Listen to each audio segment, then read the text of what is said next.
మనసు పెడతారు. అంతకంటే పెద్దదవుతుందా వి డోంట్ నో, తెలియదు. అదే పెద్దదవుతుందా అని చెప్పేసి. మహేష్ బాబు గారిని కొత్తగా చూసాం మీ సినిమాలో. ఇప్పుడు ఇంటర్నేషనల్ స్టార్ అయిపోయారు, రాజమౌళి గారితో చేయబోతున్నారు. What do you feel as his director? చాలా హ్యాపీగా. మహేష్ బాబు నాకు చాలా క్లోజ్ ఫ్రెండ్. తను ఆ స్థాయికి వెళ్ళటం చాలా చాలా సంతోషంగా ఉంది. అంటే అంటే మళ్ళీ మనకు దొరుకుతాడా దొరకడా అని దిగులుగా కూడా ఉంది. అయ్యో అవునవునవును ఉంటుంది. అదే అదే అండి. అలాగే మీరు చిరంజీవి గారితో చేశారు, రామ్ చరణ్ గారితో రాబోయే రోజుల్లో డెఫినెట్గా అండి అందరు హీరోలతో చేయాలనే ఉంటుంది. మిస్ అయిపోయిన వాళ్ళు? మిస్ అయింది బాలయ్యబాబు, మిస్ అయ్యాను. అంతే. ఇంకా ప్రభాస్తో చేయాలి, ప్రభాస్ గారితో చేయబోతున్నారా? పవన్ కళ్యాణ్ గారు మిస్ అయ్యాను, బన్నీ మిస్ అయ్యాను, ఇవన్నీ ఉన్నాయి. ఇవన్నీ లిస్ట్ మేము కూడా వెయిట్ చేస్తుంటాం. మీ కాంబినేషన్ యూనిక్ గా ఉంటుంది కాబట్టి ఈ హీరోలందరితో రావాలని చెప్పి. థ్యాంక్ యూ సో మచ్ అండి. మీకు ఆల్ టైమ్ మీరు డైరెక్ట్ చేసిన హీరోలందరిలో ఇది మాత్రం ఖచ్చితంగా మీరు ఒక పేరు చెప్పాల్సిందే. Who's your all time favourite hero మీరు డైరెక్ట్ చేసిన హీరోలు? అసలు ఏ డైరెక్టర్ అని చెప్తారండి ఇది? చెప్పరా? ఎలా చెప్తారండి? అంటే చెప్పకూడదా? చెప్పకూడదని కాదండి, అది చెప్పలేము అంతే. అదే పైగా నేను ఏ హీరోని చేస్తే హీరోతో చేస్తే ఆ హీరోతోటి ఎక్కువ ఫ్రెండ్షిప్ చేస్తాను, లవ్ చేసి చేయాలి, అది ఉండదండి ఫ్రాంక్గా. అందరూ ఆ సినిమాకి వాళ్ళు బెస్ట్ అంతేనా? వన్స్ వచ్చేసిన తర్వాత అది ఒక ఎలా ఉంటుంది, మ్యూచువల్గా ఉంటుంది. ఆ హీరో మనం ఎంత లవ్ చేస్తున్నాం, మనం ఎంత లవ్ చేస్తున్నాం, అలా వెళ్తూ ఉంటుంది తప్ప అది చెప్పడం కష్టం. అంతే. అలాగే మీ కాస్టింగ్లో మీరు హీరోయిన్కి ఎంత ప్రాధాన్యత ఇస్తారు శ్రీను వైట్ల గారు? ఎందుకంటే నేను అందరు డైరెక్టర్లతో, నేను చాలామందితో, పూరి జగన్ గారితో వాళ్ళతో ఎప్పుడు ఫైటింగ్ చేస్తూ ఉండేదాన్ని. మంచి సబ్స్టెన్స్, ఒక మెదడుండే మంచి థింకింగ్ ఉండే క్యారెక్టర్ ఉండాలి అమ్మాయిల క్యారెక్టర్లు. ఎందుకు ఎప్పుడు సిల్లీగా చూపించాలి ఆ అబ్బాయిని ఎక్కువ ఎలివేట్ చేయడానికని. మీ దృక్పథం ఏంటి శ్రీను గారు? యూ ఆల్వేస్ బీన్ బ్యాలెన్స్డ్ ఎందుకని? నేను అంటే హీరోయిన్ క్యారెక్టర్కి ఇంపార్టెన్స్ డెఫినెట్గా ఉండాలని కోరుకుంటాను నేను కూడా. బట్ హీరో సెంట్రిక్కి వెళ్ళేటప్పుడు కొన్నిసార్లు తగ్గిపోతుంటన్నమాట వాస్తవం అండి. అలా అని చెప్పి నేను ఎప్పుడు హీరోయిన్ క్యారెక్టర్ని ఇలా చేయను. నేను ఒక క్లాస్ మెయింటైన్ చేస్తాను ఎప్పుడు కూడా. అవునవును. ఎందుకంటే కొంచెం ఎంటర్టైనింగ్గా చెప్పడానికి ట్రై చేస్తాను. అంటే నా సినిమాలో ప్రతి క్యారెక్టర్ ఎంటర్టైనింగ్గా ఉండాలని కోరుకుంటాను కాబట్టి, పర్టికులర్గా హీరోయిన్కి ఎక్కువ స్పేస్ ఉంటుంది కాబట్టి ఆ అమ్మాయి క్యారెక్టర్ని కూడా ఎంటర్టైనింగ్గానే డిజైన్ చేయడానికి ట్రై చేస్తుంటానండి. బట్ ఎక్కడ కూడా ఒక మీరు సినిమాలు చూస్తారు కదా తెలుస్తుంది. రాబోయే సినిమాల్లో కామెడీ కాకుండా ఇంకా ఏ జానర్స్లోకి శ్రీను వైట్ల గారు అడుగు పెట్టబోతున్నారు? అంటే నేను ఏ జానర్లో సినిమా తీసినా కామెడీగా ఎంటర్టైనింగ్గా చెప్పాలి అంతేనండి. అంటే నేను ఇమ్మీడియట్ చేయబోయేది మాత్రం ఫుల్ లెంగ్త్ కామెడీ. అందులో కొంచెం యాక్షన్ ఉన్నా కూడా ఈ టెంప్లేట్లో ఉండదు. అంటే కొంచెం ఏదో రివెంజ్ ఇలాంటిది కాదండి అది. సో ఆ సిచ్యువేషన్లోనే యాక్షన్ వస్తూ ఉంటుంది, ఆ టెన్షన్లు వస్తూ ఉంటాయి, అలా ఉంటుంది. లొకేషన్స్కి ఎంత ప్రాధాన్యత ఇస్తారండి? ఈ సినిమా విశ్వం ఫర్ ఎగ్జాంపుల్ ఇటలీలో చాలా తీశారు, హిమాచల్ ప్రదేశ్లో తీశారు, మంచి మంచి గోవా కూడా వెళ్ళారు. సో ఇంకా కళ్ళకి ఫీస్ట్. నేను డెఫినెట్గా అండి అది చాలా ఎప్పుడు నా సినిమా ఎప్పుడు విజువల్గా ఒక ట్రీట్ లాగా ఉండాలి సినిమా అని అనుకుంటాను ఎప్పుడు నేను. దానికోసం కొంచెం ఎక్కువ ఇదే చేస్తాను. అంటే లొకేల్స్ కొత్తవి పట్టుకోవాలి, ఇలాంటి ఆలోచనలు ఎప్పుడు ఉంటాయి నాకు. ఉంటాయి మీకు అయితే? ఈ పర్టికులర్గా ఈ విషయంకి వస్తే ఆ మటేరాలో తీసిన ఎపిసోడ్ కానీ, గోవా ఇంటర్లో ఐలాండ్ బ్లాక్ కానీ, హిమాచల్లో ఫుల్ స్నోఫాల్లో తీసాను అది కానీ, ఇవన్నీ బాగా ప్లస్ అయినాయండి. అన్నీ వర్కౌట్ అయితేనే కదా ఒక సినిమా. చాలా టీడియస్ అండి సినిమా తీయడం అసలు అనుకుంటాం కానీ అబ్బోయ్ ఎంత వర్క్, గ్రౌండ్ వర్క్ చేయాలి, ఎంత ఇది చేయాలి, అంతా చేసి చూసేవాళ్ళు ఏం చేయకుండా చూసేవాళ్ళు మీకు సర్టిఫికేట్ మార్కులు ఇచ్చేయాలి, వేసేయాలి. అలాంటిది అఫ్ కోర్స్ చూసి ఈసారి మీకు గొప్ప మార్కులు వేశారు కాబట్టి it's beginning for you, new beginning. నేను చాలా థ్యాంక్ఫుల్గా ఉండాలండి ఈ విషయంలో. అంటే జస్ట్ వర్డ్ ఆఫ్ మౌత్ తోటి సినిమా హిట్ అయింది. చాలా అడ్వర్స్ సిచ్యువేషన్స్లో ఈ సినిమా వర్డ్ ఆఫ్ మౌత్ తోటి ఆడిందండి సినిమా. అది నిజంగా చాలా గ్రేట్ అండి. అంటే థర్డ్ వీక్ 300 థియేటర్స్ ఇంక్రీజ్ చేయటం అంటే అది మీరు అర్థం చేసుకోండి. అవును అవును, ఖచ్చితంగా అది అలా గ్రాడ్యువల్గా పికప్ అయింది. అప్పుడప్పుడు అనిపిస్తుంది మేబీ ఇదే కరెక్ట్ ఏమో అని. Cinema should speak for it self. లేకపోతే ముందే ఎక్కువ పబ్లిసిటీ చేసేస్తే ఏదో ఎక్స్పెక్టేషన్ పెట్టుకెళ్ళి. పబ్లిసిటీ చాలా ఇంపార్టెంట్ అండి. అంటే మాకు పబ్లిసిటీ ఎందుకు ఇంపార్టెంట్ అంటే అండి, ఫస్ట్ థియేటర్కి జనాన్ని తీసుకురావడానికి చెయ్యాలి. మేము అన్ఫార్చునేట్లీ అంటే ఎవరిని బ్లేమ్ చేయడానికి లేదు ఇక్కడ. డేట్ అనౌన్స్ చేసేసి ఇంకా డేట్కి ఇంకా ఛాన్స్ లేదు, ప్రమోట్ చేసే ఛాన్స్ లేదు మాకు. సాంగ్స్ కూడా రిలీజ్ చేయలేకపోయాం. చేయకుండా చేసినా హిట్ చేసినందుకు అందుకే చెప్తున్నాను చాలా థ్యాంక్ఫుల్గా. అంటే నాకు పెద్ద రిలీఫ్ ఇచ్చారు విషయం ద్వారా. కరెక్ట్, అవును. సో ఇప్పుడు చిన్న ర్యాపిడ్ ఫైర్ మీతో శ్రీను వైట్ల గారు.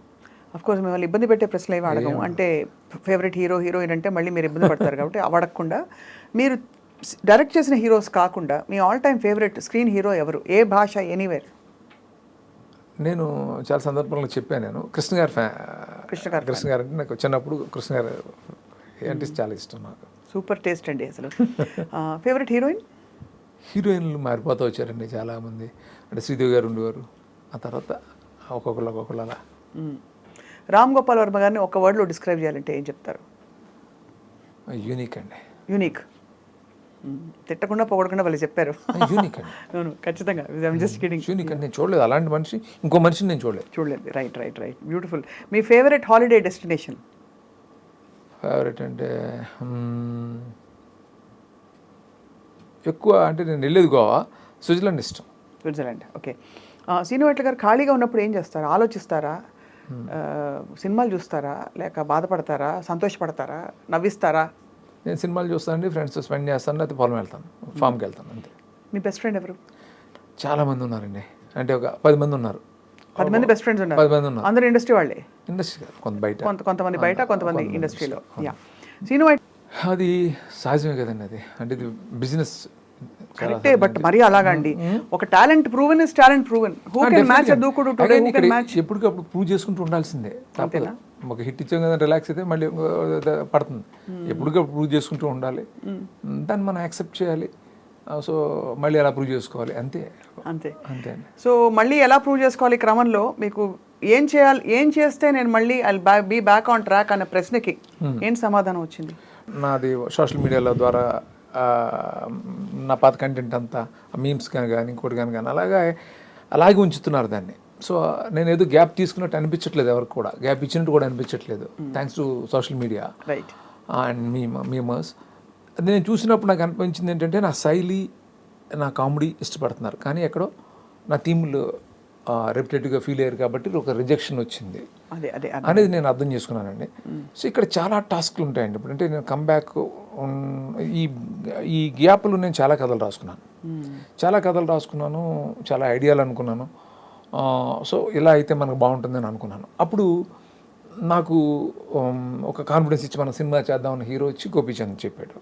సో గోపీచంద్ అనేటప్పటికి నా దగ్గర ఉన్న కథలు సూట్ అవ్వటానికి నేను వేరేగా చేసుకున్నాయి. సో తనకు తగ్గట్టు కథ చేయాలి, తను ఒప్పించడంతో పాటు జనాన్ని మెప్పించాలి. అంటే తనకు నచ్చే కథ చెప్పాలి, సేమ్ టైం నా నుంచి ఎక్స్పెక్ట్ చేసేది ఒకటి ఉంటుంది. ఒక స్టేజ్లో తన కథ చెప్పినట్టు తను ఎగ్జైట్ అయ్యాడు, ఇమ్మీడియట్గా స్టార్ట్ చేసేద్దామని అన్నాడు. ఆ తర్వాత నేను 7 months టైం తీసుకున్నాను, 7 to 8 months టైం తీసుకున్నాను నేను. ఎందుకనంటే నీకు కావాల్సింది వచ్చింది కాబట్టి నువ్వు ఎగ్జైట్ అవుతున్నావు, కానీ ఇలాగ నేను చేస్తే కుదరదు. నా నుంచి ఖచ్చితంగా ఆ కామెడీ ఎక్స్పెక్ట్ చేస్తారు, వేరే ఎలిమెంట్స్ ఎక్స్పెక్ట్ చేస్తారు, ఇవన్నీ బ్లెండ్ అవ్వాలి అనేదానికి టైం తీసుకున్నామండి. అంటే ఎందుకు 7 నెలలు అంటే అండి, ఇప్పుడు ఒక లైన్లోనే కామెడీ ఉందనుకోండి, కామెడీ జనరేట్ చేయడం చాలా easy, like the Venky, Dubai scene ఇలాగా. ఒక సీరియస్ థీమ్ అనుకోండి, అందులో బ్లెండ్ చేయడం చాలా కష్టం. అవును కరెక్ట్. అలాగే ఇది ఒక సీరియస్ థీమ్, ఈ థీమ్లో ఆ కామెడీని బ్లెండ్ చేయడానికి నేను బాగా స్ట్రగుల్ అయ్యాను, నాతో పాటు నా టీం స్ట్రగుల్ అయ్యారు. దానివల్లే ఈరోజు ఈ రిజల్ట్ మనం చూసాం. విశ్వం సినిమా కరెక్ట్. ఇప్పుడైతే వరుసగా మీకు ఫోన్లు మోగిపోతున్నాయని చెప్పొచ్చు, బికాస్ సీను వైట్ల గారు is of course he's here to stay అని చాటి చెప్పుకున్నారని మీ ఫ్యాన్స్ అందరూ సంబరపడిపోతున్నారు. నాకు హ్యాపీ అండి, ఎందుకంటే ఇది నేను ఎప్పుడు రివీల్ చేయలేదు, 25th year as డైరెక్టర్ అండి. సో నాకు చాలా అంటే ఒక కొత్త ఎక్స్పీరియన్స్ ఇది. అంటే ఈ సినిమా మీకు తెలుసు కదా, మేము సరిగ్గా పబ్లిసిటీ కూడా చేయకుండా రిలీజ్ చేసాం సినిమాని. అవును అంటే కొన్ని ఎవరిని బ్లేమ్ చేయడం కదా, అన్అవాయిడబుల్ సిచ్యువేషన్స్లో వితౌట్ పబ్లిసిటీ సినిమాని ఫట్టన్ రిలీజ్ చేసాం. సాంగ్స్ రిలీజ్ చేయలేదు, ఏమీ చేయలేదు, ఫట్టన్ సినిమా రిలీజ్ చేసాం. ప్రీ ఫెస్టివల్ చాలా కాంపిటీషన్లో చేసినప్పుడు ఫస్ట్ డే డల్ ఓపెనింగ్ తీసుకుంది, చాలా అడ్వర్స్ సిచ్యువేషన్స్ ఉన్నప్పుడు. బట్ నేను స్ట్రాంగ్గా బిలీవ్ చేశాను, ఈ సినిమాలో తప్పులేదు, ఈ సినిమాలో మనం అన్నీ కరెక్ట్గా చేసాం, ఈ సినిమా ఆడుతుందని నేను బిలీవ్ చేసి నేను బయటకు వచ్చి మాట్లాడాను. జనరల్గా నేను బయటకు రాను, ఏదైనా రిజల్ట్ కొంచెం అది ఉన్నప్పుడు నేను బయటకు వచ్చాను ఈసారి, ఎందుకంటే స్ట్రాంగ్గా బిలీవ్ చేశాను కాబట్టి. Next day I'm not exaggerating అండి, it's open secret, 3 times higher revenue than first day తీసుకుంది. తీసుకుంది ఇంకా అక్కడి నుంచి సాలిడ్గా 3rd day అలాగే మెయింటైన్ చేసింది. ఇంకా వీక్ డేస్లో కూడా సాలిడ్గా అలా రన్ అవుతూ వచ్చింది సినిమా. 3rd week వచ్చేటప్పటికి 300 theatres ఇంక్రీజ్ చేశారు. అంటే వర్డ్ ఆఫ్ మౌత్ అనేది నేను ఎక్స్పీరియన్స్ చేశాను. ఇది ఒకప్పుడు జరిగేది, కానీ ఈ టైంలో హిట్టా ఫట్టా రెండే ఉంటున్నాయి కదా, అలాంటిది 2nd day లేవటం, 3rd day ఇంకా గట్టిగా లేవటం, అలా జరిగింది ఈ సినిమాకి. దానికి కారణం అండి ఒకటి, మీరు ఆల్రెడీ వేసిన ఫుట్ ప్రింట్స్ ఎంత బలంగా ఉన్నాయంటే nobody gave up on you actually. అంటే ఏదో ఒకటి సినిమా అటు ఇటు అయిందని కాదు, everybody remembers you from your best days, from your best films. So all credit to your innings, మీరు వదిలిపెట్టిన థ్యాంక్ యూ అండి. అడుగుజాడదు. థ్యాంక్ యూ సో మచ్ అండి. నాకు ఇందులో నేను ఏదో విపరీతంగా ఎంటర్టైన్ చేశానని చెప్పను నేను. అంటే ఈ కథకి ఎంతవరకు చేయగలుగుతానో అంతవరకే చేశాను. ఎందుకంటే అవతల హీరోని అతని ఇమేజ్ని మ్యాచ్ చేయాలి. అవును, సీరియస్ థీము, చిన్న పాప అవన్నీ ఉన్నాయి. బట్ ఇందులో బాగా వర్కౌట్ అయినవి ఏంటంటే అండి, ఆ కామెడీతో పాటు ఆ పాప సెంటిమెంట్ కానీ, ఆ మదర్ ఎమోషన్ కానీ, ఇవన్నీ బాగా వర్కౌట్ అయ్యి ఈ సినిమా ఫ్యామిలీ ఆడియన్స్ కూడా సినిమా రావడానికి యాక్షన్ చాలా బాగా చేసాం, అన్నీ చేసాం. అంటే ఒక ప్యాకేజ్ అండి సినిమా. అందుకని ఇలా ఆడుతుంది. ఏ సినిమా ఊరికే ఆడదండి, మీకు తెలుసు. సో అందుకే ఈ సినిమా ఆడుతుంది. బట్ నా నుంచి కోరుకుంటుంది ఏంటో ఒకసారి మళ్ళీ ఆడియన్స్ నాకు గుర్తు చేశారు. నాకు ఒక ఇది ఇచ్చి, నాకు ఒక మన పెద్ద హిట్ ఇచ్చి, నువ్వు మళ్ళీ మంచి కామెడీలు చెయ్యి అనేది నాకు అర్థమైంది. నా నుంచి ఏం కోరుకుంటున్నారో నాకు బాగా అర్థమైంది. ఇన్ ఫ్యూచర్ అంటే ఇమ్మీడియట్గా నేను చేయబోయే ఫిల్మ్ వచ్చి ఫుల్ లెంగ్త్ కామెడీ నేను ప్లాన్ చేశానండి. అది చేస్తాను నెక్స్ట్. ఇప్పుడు ఫుల్ లెంగ్త్ కామెడీ చేస్తాను. అది ఈ ఆడియన్స్ ఇచ్చిన ఒక ఉత్సాహంతో జోష్లో full length comedy. Please do subscribe to iDream. Please subscribe to iDream Media. For best entertainment and information, please subscribe iDream. And don't forget to subscribe to iDream.